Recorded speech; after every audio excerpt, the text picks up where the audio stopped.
What was one of the wildest foods you had on your mission? I'll admit I didn't really have very many wild foods. The most wild was by far the pig nose. And that wasn't too extreme. It was just like a really salty piece of bacon that was actually really good. What was one of the most crazy or dangerous experiences you had on your mission? I can't say I actually had a really crazy or dangerous experience. Germany and Austria in general are extremely safe. Well, not extremely, but I feel safe to say that they're one of the more safer countries in Europe. I mean, there was one time just walking through, well, not really one time. Walking through the 10th district was sometimes a little bit sketch. But like I said, I've never really had a problem when I was out there.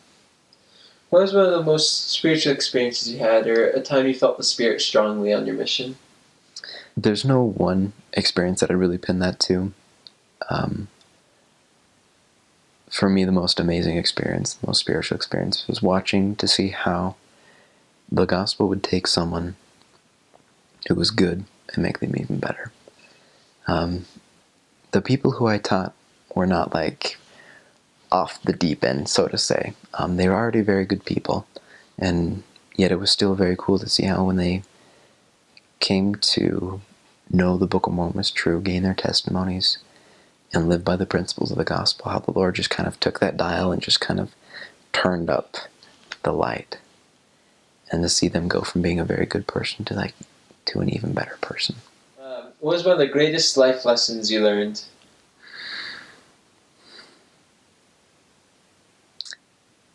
Look at people's potential. Each of us has a great potential. We may not be living up to it at the time, or right now, but each of us can reach that greater potential. And if you focus on that, you don't lose hope on people so easily. Because I think you begin to see what God sees in each of us. And that's so critical, especially for the work you're doing as a missionary. As also being able to just, coming from the perspective of me having been home for a year, of just interacting with people and just helping those you love here.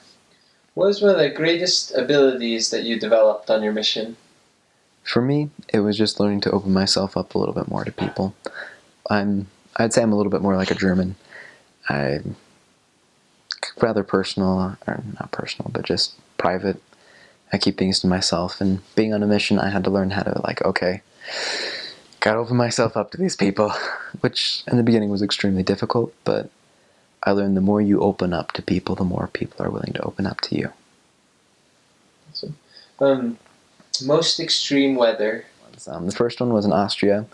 I happened to look up at the clouds. Me and my companion were riding from a train station to a town, and the clouds were just turquoise.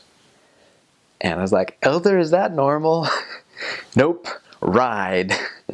And we got about halfway to this town, and finally we just had to put everything in our backpack so it wouldn't get soaked. But as soon as it started raining, probably within about 3 seconds, we were soaked to the bone.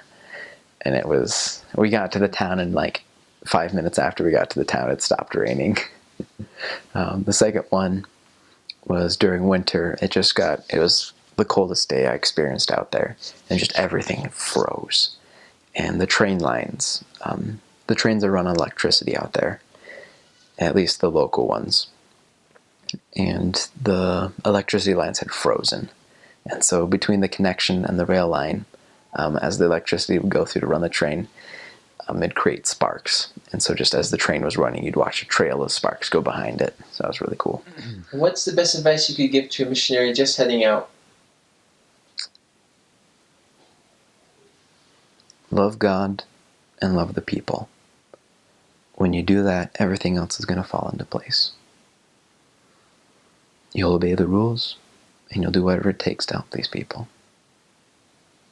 What's the best advice you could offer to a returned missionary who just got home? Don't set aside everything you've just learned on your mission.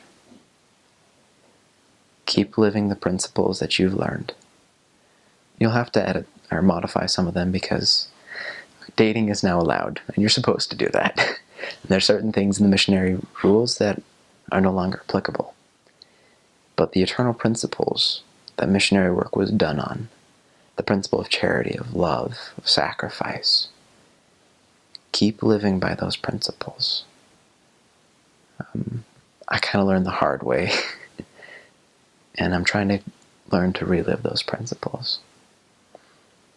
But those principles are eternal, and so they're applicable to every stage of our life, whether it's now just coming back from a mission, or 30 years when you're married and have so many children, or even later in your life, you're retired, your children are grown up, and you have grandchildren. These things don't change.